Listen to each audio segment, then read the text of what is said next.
Refined. Does this guy look familiar? The things that the Waltons were about are still what it's about. That hasn't changed. One of the biggest TV actors of the 70s is now starring in one of the hottest plays in Seattle. Plus, kitties and cocktails. Here's where all the kitties hang out. Cat's out of the bag about a new cafe offering fuzzy feline fun. Then, I think Meredith would take her top off. Showbiz! Things get spicy on Refined when the stars of Glee and The Office spread holiday cheer in Seattle. Seattle Refined starts now.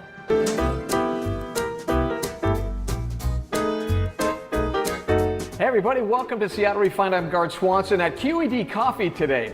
The Northwest Cup of Holiday Cheer runneth over thanks to a visit by two side-splitting seasonal songstresses. Jane Lynch and Kate Flannery are probably best known for their iconic TV roles. Lynch won an Emmy for her portrayal of conniving high school cheerleading coach Sue Sylvester on Glee, while Flannery won laughs and rave reviews for playing Meredith the Drunk for 9 seasons on The Office. But when these funny ladies aren't making us laugh on television, they are hitting the road making beautiful music together. It's like 3 drinks in one show. I mean, it's like better than getting wasted.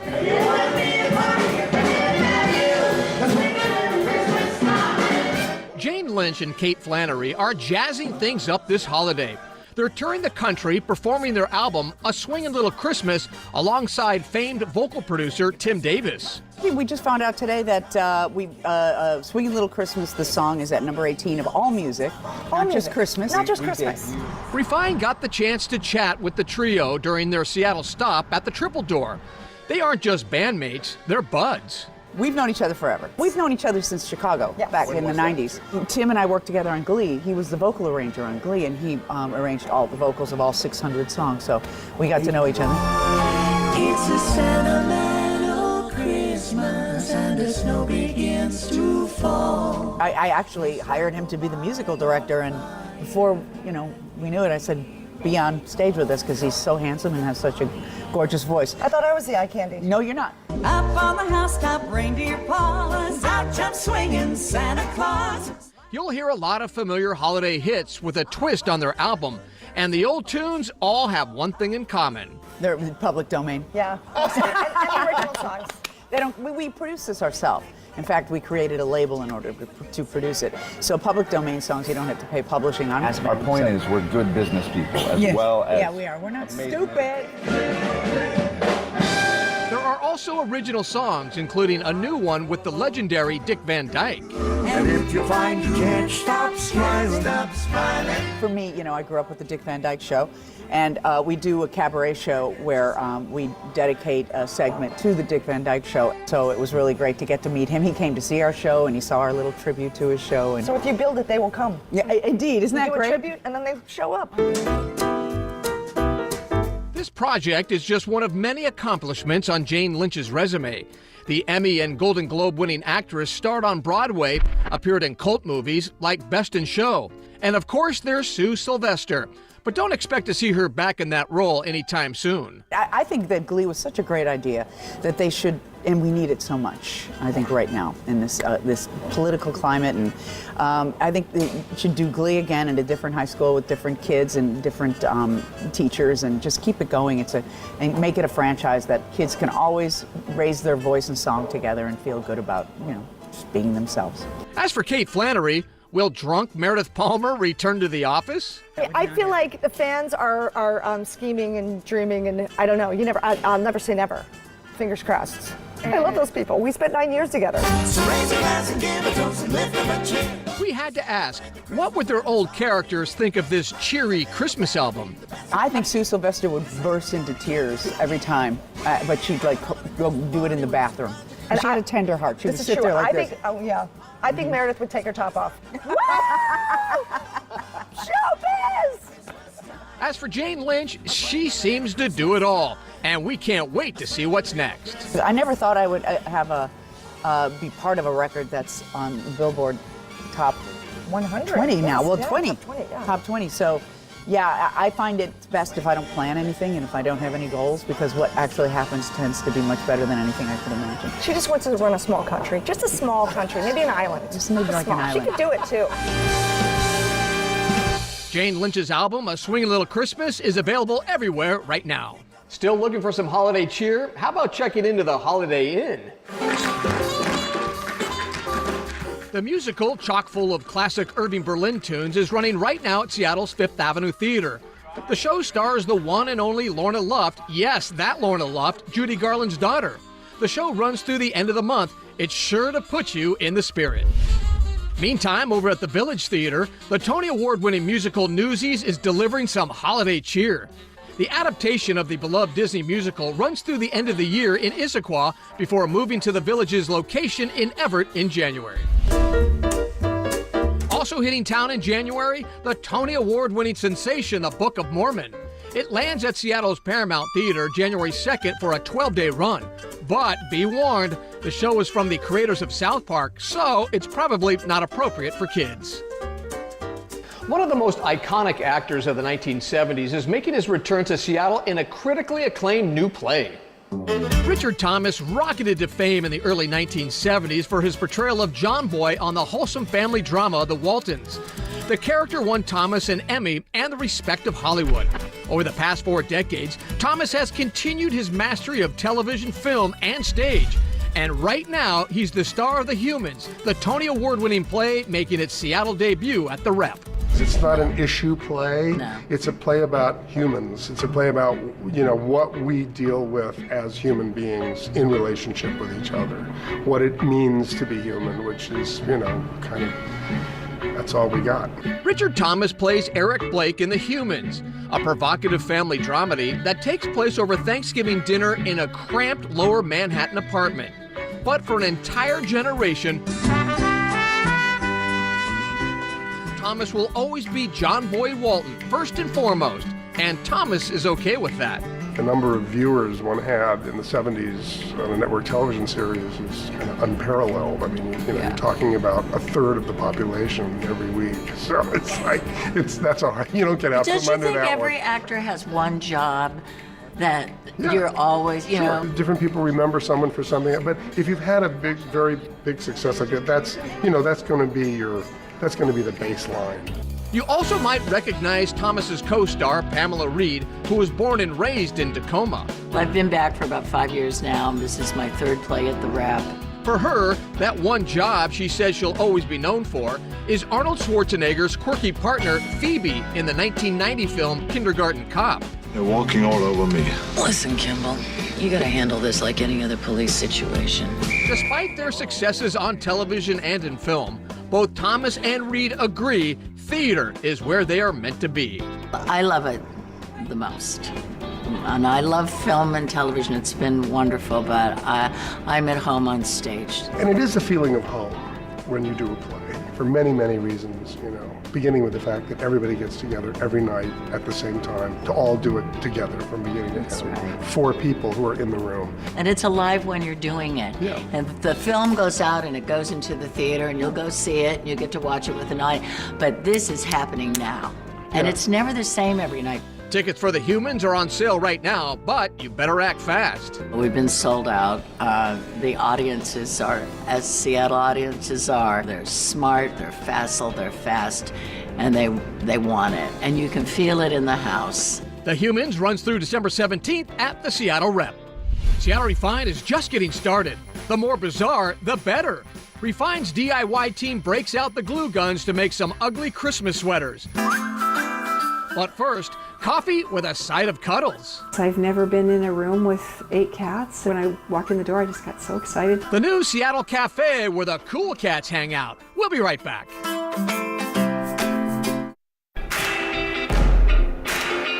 Welcome back to Refined. I'm Gard Swanson. Everybody knows Seattle is world famous for its coffee, and now there's a new way to get your latte on.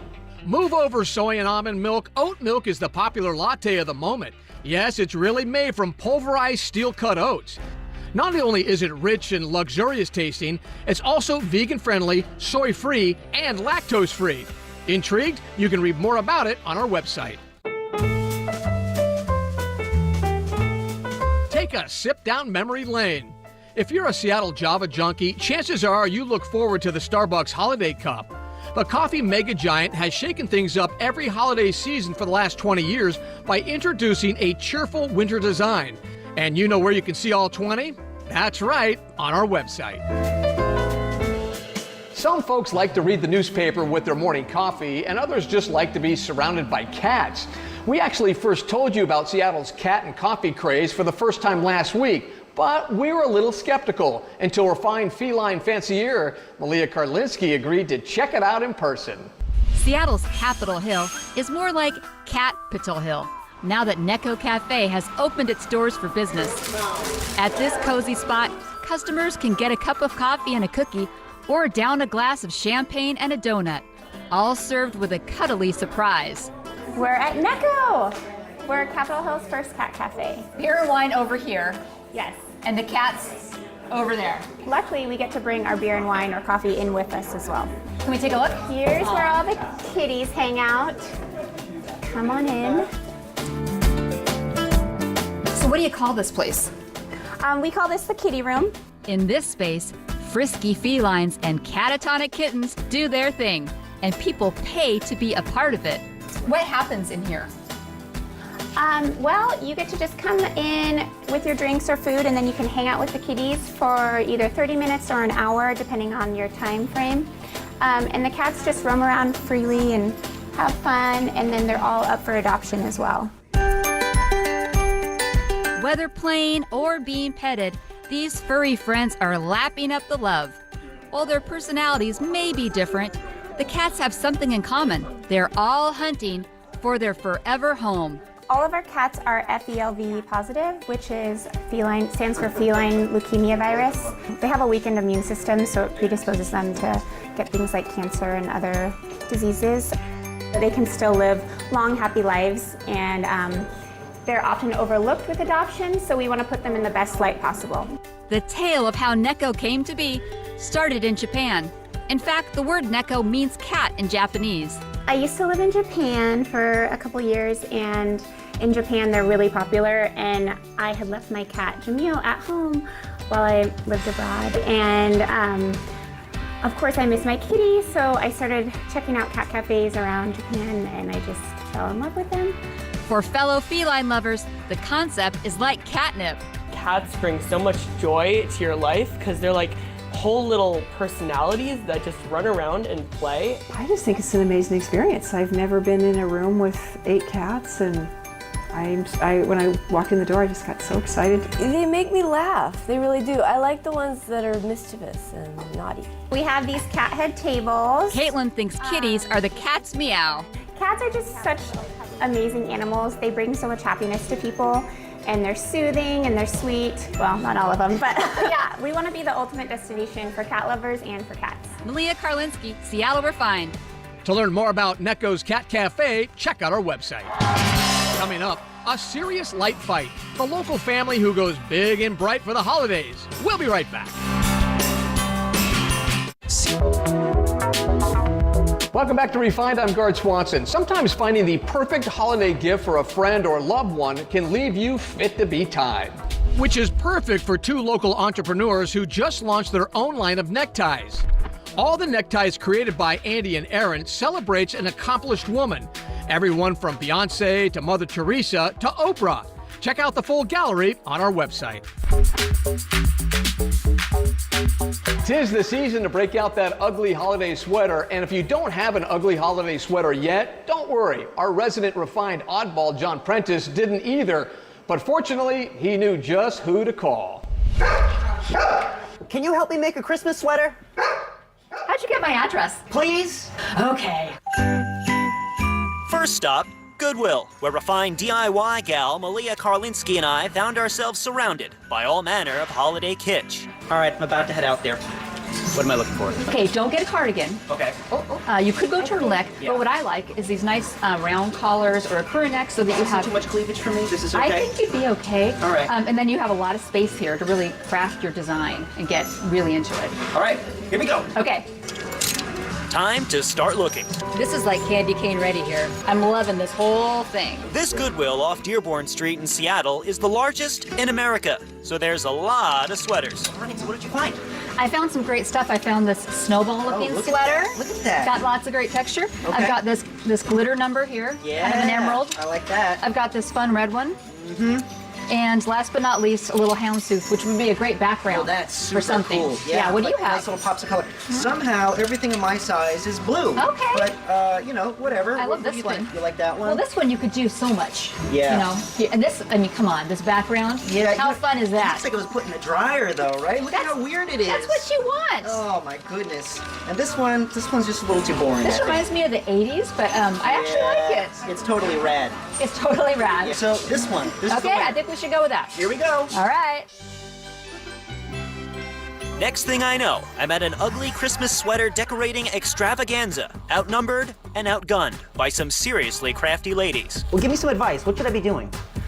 I'm thinking snowman. Snowman. All right, I'll give it a try. There were bows and bells and stars and googly eyes everywhere. As I struggled to create something, Malia and her friends were cutting out impressive shapes. The sweater's too cute, and it reminds me of Scotty Dog, so I thought I would try to do something Scotty Dog. I'm trying to do an Elfie selfie. It's gonna be like an elf's body underneath the neckline of the sweater, so it'll look like whoever's wearing it is an elf. And sewing on festive trimmings. So Santa went down the chimney the wrong way and got stuck. It's actually a jingling flower shrub. Oh, that's awesome. Yeah. Tacky, just as I had hoped. Is this done? What do you think? I don't know, guys. Do you think this is done, or can you see any more things I could add? Very cute. That's so Christmassy. I'm gonna feel so lucky when I put this on. How's yours coming along? Well, I have something to show, I guess. Here you go. Whoa. It's awful. Oh. Just what I wanted to hear. Cheese! Do you have the ugliest holiday sweater known to man? We want to see it. Send your photo to hello@seattlerefined.com. We'll be right back. Welcome back to Refined. Now, normally the holidays are a time of year when we think about peace and love, but there's nothing wrong with a little healthy competition. That's why every year we look forward to ABC's The Great Christmas Light Fight. The premise is simple.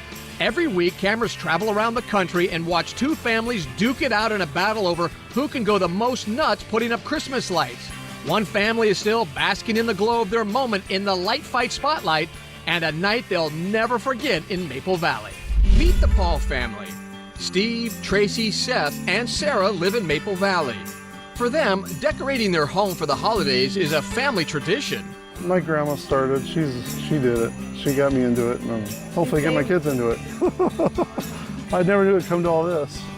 Once they agreed to be part of the competition, the family got to work on setting it all up way back in August, spending all sorts of hours making it perfect. It's like 1,200 hours. I was thinking about it, yeah. What do you think? It's a crazy amount of hours. I don't know. 20 hours a day, it seemed like. By the end of October, the house was ready for ABC and celebrity judge Tanya Nyack. This is wild. There were probably like 300 people that just showed up to see this whole thing kick off. And now I'm gonna go in and I'm gonna get a big tour. I'm wearing an apron because I did a fish toss. That fish toss is what triggered the big reveal to light up the house for all to see. But there was one hiccup. Steve Paul had also set up an amazing fireworks show to accompany that reveal. But unfortunately, it wasn't approved by ABC. So they did it all again. It took a couple tries, but I did eventually get it in there. And then the lights went on. Showing off the Pauls' tribute to their home state, done specifically for the Great Christmas Light Fight. Yeah, we've got the Space Needle. We've got Tacoma Narrows Bridge. We have Mount Rainier. The Pauls didn't win the $50,000 and the trophy, but they sure made us all proud. Maybe next year. The Great Christmas Light Fight premieres tonight at 8 here on Como 4. And if you go all out decorating your home for the holidays, we want to see it. Email us your photos to hello@seattlerefined.com. All right, that's going to do it for today's show. I'm Gard Swanson. Thanks for joining us here on Seattle Refined. We will see you next time.